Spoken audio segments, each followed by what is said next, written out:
Akibat pergaulan bebas, bab 1.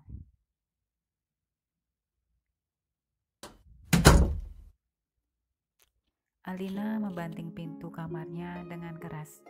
Wajah gadis cantik itu terlihat kesal. Sebel, aku kan sudah gede, masa iya masih diatur-atur sih? Sungutnya sambil mengempaskan tubuhnya ke atas tempat tidur. Gak boleh ini, gak boleh itu, semuanya harus ikut apa omongan mama. Alina masih saja menggerutu saat papanya masuk ke dalam kamarnya. Alina, papa, masih kesal sama mama?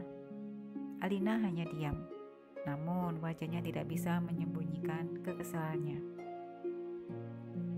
Pa, kenapa sih mama gak mau dengerin Alina sekali aja? Tanya Alina gusar. Pa, Alina pindah ke Jogja kan mau kuliah, bukannya untuk bersenang-senang. Alina sudah besar, Pa, sudah 18 tahun. Masa iya segala sesuatunya masih mama juga yang atur?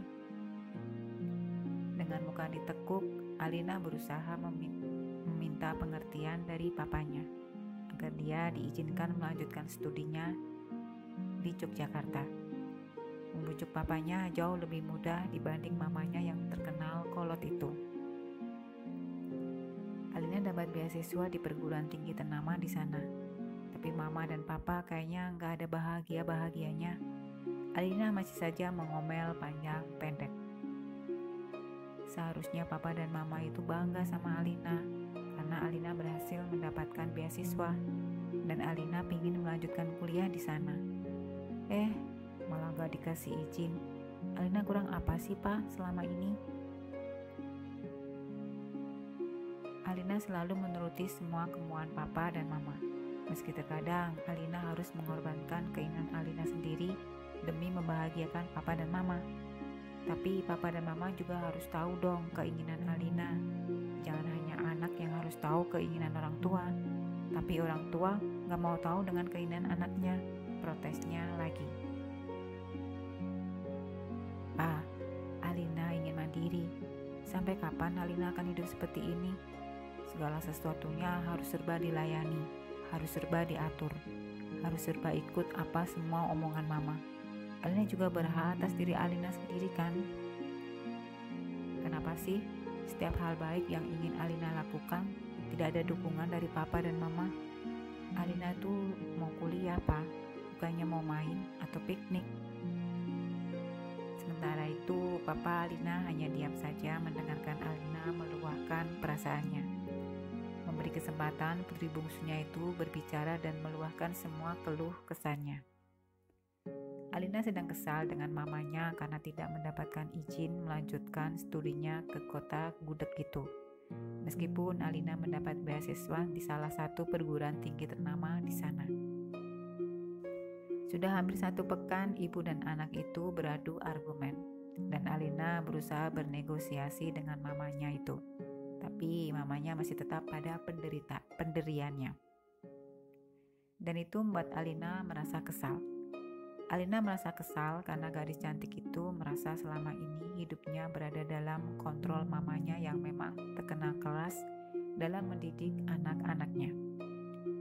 Sebagai anak bungsu dan perempuan satu-satunya di keluarga Alina, membuat pengawasan yang diberikan kedua orang tuanya jauh lebih ketat dibanding kedua kakak laki-lakinya. Apalagi sang mama tidak ingin putri satu-satunya mendapat pengaruh negatif dari luar. Mamanya sangat membatasi ruang gerak Alina yang sedang beranjak dewasa itu. Itu mengapa Alina merasa segala sesuatunya serba terbatas untuknya. Sejak Alina masih kecil, dia menghabiskan waktunya hanya di rumah saja, bermain dengan boneka-boneka kesayangannya. Sesekali ia pergi keluar dengan teman-temannya. Itu pun dibatasi waktunya oleh sang mama. Kalau Alina sampai terlambat pulang ke rumah, maka mamanya akan memberikan hukuman tidak boleh keluar bermain selama 1 minggu. Terkadang Alina merasa sangat sedih saat melihat teman-teman sebayinya bermain bersama. Sementara dia hanya bisa melihat dari balik pagar rumahnya yang mewah. Kalau Alina beruntung, dia akan mendapat izin keluar rumah untuk bermain bersama teman-temannya. Dan sebaliknya, Alina harus puas dengan hanya melihat teman-temannya bermain di luar saat mamanya melarangnya bermain. Dan seiring berjalannya waktu, Alina tumbuh menjadi gadis remaja yang sangat pemalu dan tidak memiliki rasa percaya diri.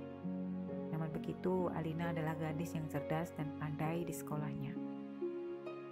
Alina selalu mendapat ranking 1 di kelasnya. Itu mengapa Alina kemudian mendapat beasiswa di salah satu perguruan tinggi ternama di kota Yogyakarta. Sebagai gadis remaja, Alina memiliki paras yang sangat cantik. Dengan rambut panjang hitamnya yang sering kali dikucir kepang dua, sudah menjadi ciri khas Alina selama ini. Kacamata yang selalu bertengger di hidungnya menambah kesan Alina sebagai gadis pemalu yang kutu buku. Di sekolahnya, Alina lebih sering menghabiskan waktu istirahatnya di perpustakaan sekolah daripada berkumpul dengan teman-temannya. Alina tidak banyak mempunyai teman karena rata-rata teman-temannya akan merasa bosan dengannya yang pendiam. Meski sebenarnya Alina adalah sosok gadis yang aktif dan dinamis. Hanya saja Alina tidak memiliki rasa percaya diri. Alina pun kesulitan saat berinteraksi dengan teman-temannya. Alina sering merasa canggung dan tidak nyaman. Tidaklah mengherankan melihat latar belakang masa kecil Alina yang hampir tidak pernah bersosialisasi dengan teman-teman sebayanya.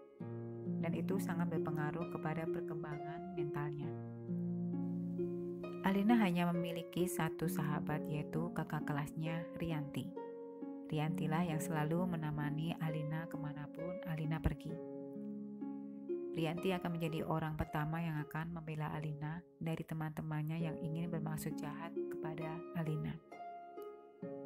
Dan memang tak jarang Alina mendapat perlakuan buruk dari teman-temannya yang tidak suka atau iri kepadanya. Mereka iri karena kecantikan Alina yang sering membuat teman-teman prianya menaruh hati kepada Alina. Ya, Alina mempunyai banyak penggemar teman pria di sekolahnya. Alina tidak pernah bermaksud untuk mencari perhatian kepada siapapun. Dia selalu menutup diri, akan tetapi aura kecantikannya tidak dapat mencegah mereka untuk jatuh hati kepadanya. Dan Alina yang selalu disalahkan teman-teman wanitanya yang merasa Alina sebagai pesaing mereka. Toh Alina tidak peduli, dia hanya ingin menjadi dirinya sendiri. Sudah selesai bicaranya? Tanya Papa Alina melihat Alina yang tiba-tiba diam. Sekarang dengarkan Papa bicara ya. Papa tahu Alina sudah besar dan tidak ingin diperlakukan seperti anak kecil lagi. Alina ingin belajar hidup mandiri dan ingin melanjutkan kuliah di Yogyakarta. Papa dan Mama mendukung Alina selama itu baik untuk Alina. Papa dan Mama hanya ingin memastikan kesungguhan dan ketetapan hati Alina untuk melanjutkan kuliah di Yogyakarta. Jangan sampai terjadi hal-hal yang tidak diinginkan terjadi selama Alina di sana. Dengar nak, tidak ada orang tua dimanapun yang ingin anaknya menderita. Mereka akan melakukan apapun demi kebahagiaan anak-anaknya. Mamamu hanya merasa sedih karena selama ini Alina tidak pernah jauh dari Mama. Mama hanya merasa khawatir. Tidak mudah bagi orang tua berpisah dengan anak-anaknya, baik Papa dan Mama pasti akan merasa sangat kehilangan. Tapi Papa dan Mama kemudian sadar, Alina sudah bukan anak kecil lagi. Dan Alina benar, Alina mempunyai hak untuk diri Alina sendiri. Lanjut, Papa Alina berusaha memberi penjelasan kepada putrinya. Papa dan Mama sudah memutuskan untuk memberimu izin pergi ke Yogyakarta. Alina menatap wajah papanya seakan-akan tidak percaya. Pa, benarkah? Papa tersenyum kemudian menganggukkan kepala. Terima kasih, Pa.